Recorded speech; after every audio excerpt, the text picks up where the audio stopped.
Voces de Revolución Ciudadana señalan que han ganado perdiendo en la consulta popular al haber impulsado para que la ciudadanía vote no en todas las preguntas de la consulta, aun cuando eran interrogantes para combatir con más fuerza el crimen organizado. Y además, la defensa a uno de sus líderes, Jorge Glass, le sigue pagando factura y una muy grande, Lenin.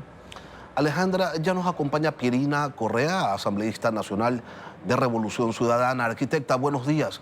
Bienvenida a Contacto Directo. ¿Cómo está, Lenin? Muy buenos días y un gusto saludarlo y a través de esta señal pues a toda la ciudadanía que nos sigue. ¿De verdad alguien que instaba a que la población vote 11 veces no puede sentirse ganador cuando los sufragantes solo apoyaron mayoritariamente el no en 2 de esas 11 preguntas? Ya le voy a explicar el proceso que seguimos, pero yo le voy a preguntar a usted, ¿de verdad puede el presidente Noboa y su gobierno sentirse triunfador cuando las 2 preguntas de privilegio que incluyó en la consulta y que eran su interés mayor recibieron un rotundo no? Si él no, ustedes tampoco. Pero por eso, yo no me he declarado triunfadora, por si acaso. Pero su hermano sí, que es el líder del movimiento. Yo le pregunto por la organización, no tanto por usted, arquitecta. Ya, lo que pasa es que cómo empezó el proceso. De las preguntas que estaban en juego, que unas eran de consulta popular y otras eran de referéndum, la pregunta a la gente y a nosotros mismos era cómo oponerse, si los estábamos apoyando también en el trámite de reformas al Código Orgánico Integral Penal, cómo oponerse a que los militares y Fuerzas Armadas apoyen la tarea de lucha contra la seguridad de la policía. ¿Cómo oponerse a eso?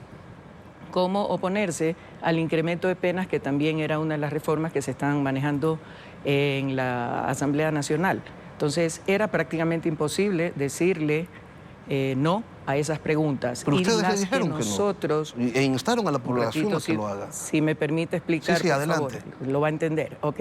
Entonces, ¿qué hicimos nosotros? Nos concentramos en 2 preguntas, la referente al arbitraje y la referente al trabajo por horas. Por si acaso, el trabajo por horas, en campaña, el presidente Noboa fue preguntado sobre el tema y él mismo dijo, es inconstitucional, es irse contra la Constitución y es regresión de derechos, sin embargo lo puso.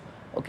Entonces, ¿cómo fue evolucionando el tema de las preguntas? Nosotros nos concentramos solamente en esas 2. Sin embargo, con todo lo que ha venido pasando, los apagones, el incremento de los índices de inseguridad ciudadana, con una ministra que dice, no, es que no pasa nada porque apenas ha habido 90 muertos, cuando en el feriado hubo 137, la gente, la falta de trabajo y una serie de cosas, la gente que empezó a decir, a pensar en el no necesariamente como una negativa a las preguntas como tales, sino como una forma de decirle al gobierno nacional, no estamos de acuerdo con lo que estás haciendo. Ese es el esquema. Comenzó a regarse eso, nosotros ni siquiera nos inscribimos como organización política por un tema de coherencia. Si estábamos diciendo que no era necesaria la consulta popular y un gasto de dinero que no tiene el país, mal podíamos inscribirnos y eventualmente recibir fondos partidarios. Así que ese fue el enfoque y yo hice una presentación, porque para mí es importante que la ciudadanía se informe, analice y tenga argumentos para tomar las mejores decisiones, no una imposición. Pero esta ola se fue regando y no la regamos nosotros, por si acaso, provino desde la ciudadanía y tampoco exclusivamente de nuestra militancia. Pero hay un pequeño error en esta línea de tiempo que usted nos ha relatado, porque sí, es cierto, inicialmente habían dicho en Revolución Ciudadana que solo se oponían al trabajo por horas y a los arbitrajes internacionales, pero cambiaron de postura precisamente después de la incursión en la embajada mexicana y de la consiguiente captura de Jorge Glass. ¿De verdad consideran un acierto el haber colocado los intereses personales y de grupo que existen en su organización política por sobre los intereses del país para al final quedar desfasados con el pronunciamiento del soberano? Nadie ha quedado desfasado aquí. Yo creo que el pronunciamiento de la mayoría de las personas, y lo dicen los resultados, era que estaban a favor de la lucha contra la inseguridad ciudadana. Pero ahora, y ya que usted menciona la incursión violenta, y respetando todas las convenciones internacionales, no se trata de un tema de interés nuestro y todo. Lo de Jorge es un plus al abuso del gobierno nacional de incursionar con la policía, con Fuerzas Armadas, de manera violenta en una sede diplomática, lo que está puntualmente prohibido. ¿Qué sucede? Esto rebasó el tema personal y es un tema de país.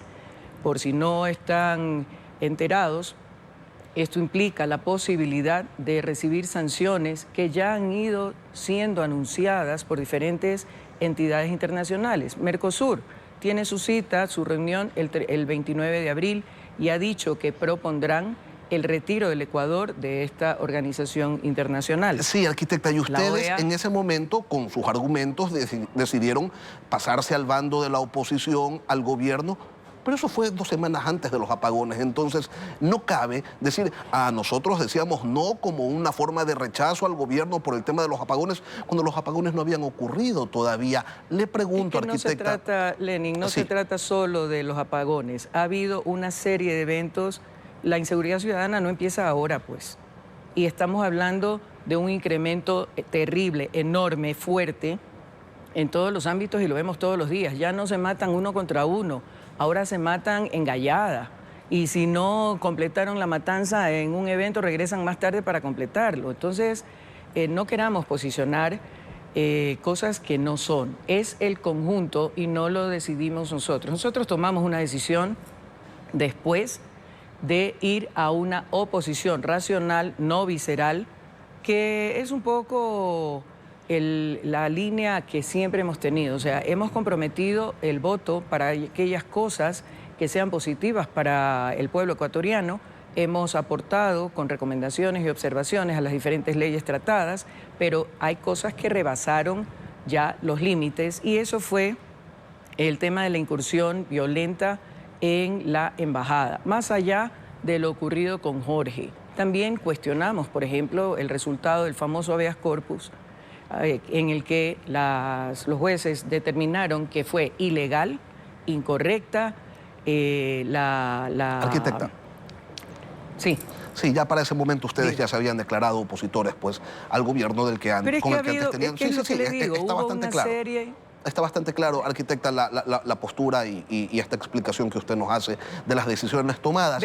Por si acaso veníamos advirtiendo el tema de la oposición, veníamos advirtiéndolo antes. ¿Por qué razón? Porque había muchas quejas. Nosotros apoyamos leyes, aunque no estábamos de acuerdo en todo y quisimos mejorarlas dentro del compromiso que se había asumido desde el primer día de la Asamblea Nacional para generar condiciones de gobernabilidad y darle la oportunidad al presidente de que implementara sus ofertas de campaña y lo que había, sus políticas públicas y más. Pero venía increciendo un descontento. ¿Por qué razón? Porque nosotros cumplíamos con los compromisos adquiridos mientras no era el mismo trato por parte del gobierno nacional. ¿Qué les Eso incumplió fue el gobierno? increciendo. ¿A qué se comprometió y qué les incumplió? Apoyos, no sé, los detalles del acuerdo oficial inicial entre los 3 movimientos, no los conozco en detalle, no fui parte de eso. Me refiero a temas, por ejemplo, en la Asamblea. Yo quiero preguntarle cómo asume la Revolución Ciudadana, en otro tema, esta culpabilidad que ha sido determinada en cortes estadounidenses al excontralor Carlos Pollitt. Mire, yo siempre he dicho, y lo he dicho aquí mismo en este programa varias veces, creo que cada persona tiene que responder por sus actos, por sus acciones y por lo que dice. Si la justicia estadounidense ha demostrado, ha comprobado fehacientemente, de una manera frontal, total, que Carlos Pollitt incurrió en delitos y fue sancionado, fue declarado culpable, ahí también en Estados Unidos existen procesos en caso de que Pollitt los quiera asumir, pero él ya asumió y se declaró culpable. Así es que en este momento están transcurriendo ya los 45 días que tienen la jueza a cargo del caso para definir la sentencia y ya han tomado algunas decisiones como la incautación de 2 bienes que él posee allá. Entonces, bueno, hay que ser él no se respetuosos de los declaró procesos culpable, a él lo cuando hay... declaró culpable un jurado y a Pollitt lo sentencian por lavar dinero proveniente de sobornos. ¿Por qué lo sobornaban? ¿Para que desvanezca glosas o para que no las emita? ¿En qué proyectos? Por ejemplo, Poliducto Pascuales Cuenca, Refinería del Pacífico, Acueducto La Esperanza, entre otros. todas estas obras emblemáticas que fueron contratadas y ejecutadas en el gobierno de Alianza País, en el gobierno de su hermano, ¿pueden ustedes establecer una distancia con el tema y decir, eso no nos toca, allá Polit que se defienda, cuando los temas por los que ha sido sancionado Polit están íntimamente ligados al gobierno de lo que hoy se llama Revolución Ciudadana?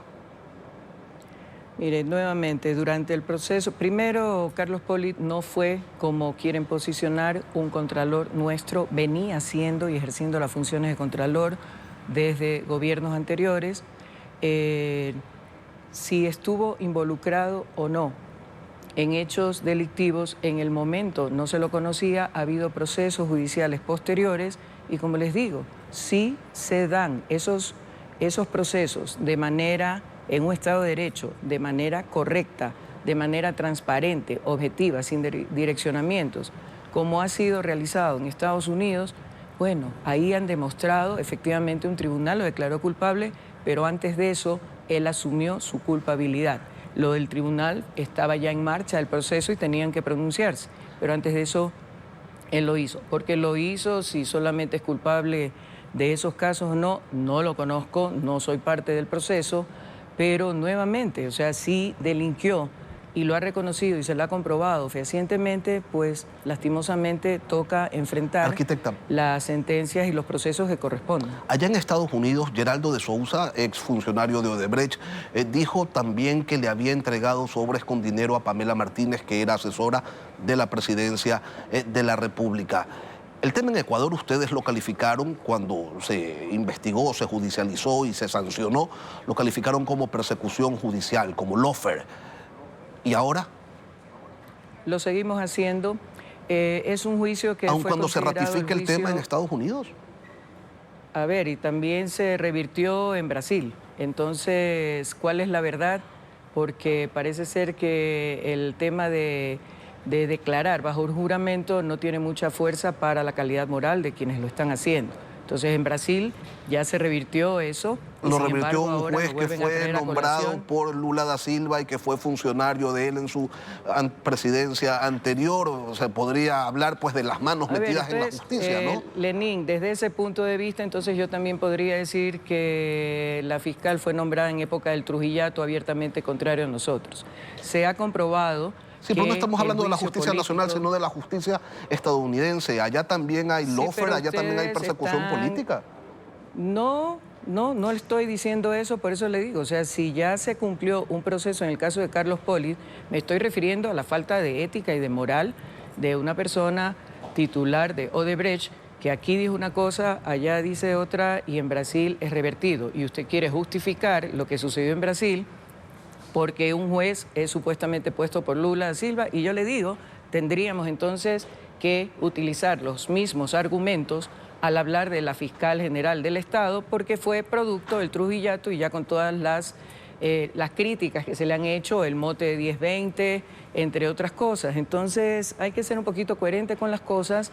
Ya les digo, yo no defiendo a nadie, que cada quien responda por lo que hace y por lo que dice, pero en procesos que sean transparentes, que sean aterrizados estrictamente en ley, siguiendo los debidos procesos, la presunción de inocencia. Usted mencionó a Pamela Martínez. Yo no, Pamela la Martínez mencionaron en Estados Unidos.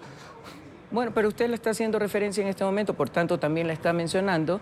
¿Y qué pasó? Ya también pues salió la falsedad del cuaderno Hello Kitty, y durante el proceso se entorpeció ese proceso al negarle reiteradamente la posibilidad de hacer revisiones forenses, auditorías forenses al cuaderno para determinar cuándo fue escrito, la tinta, la producción. Ustedes tienen una fijación etcétera, con el cuaderno y nunca se refieren a los registros en Excel que estaban en las computadoras que fueron incautadas y que eran pues de propiedad de Pamela Martínez.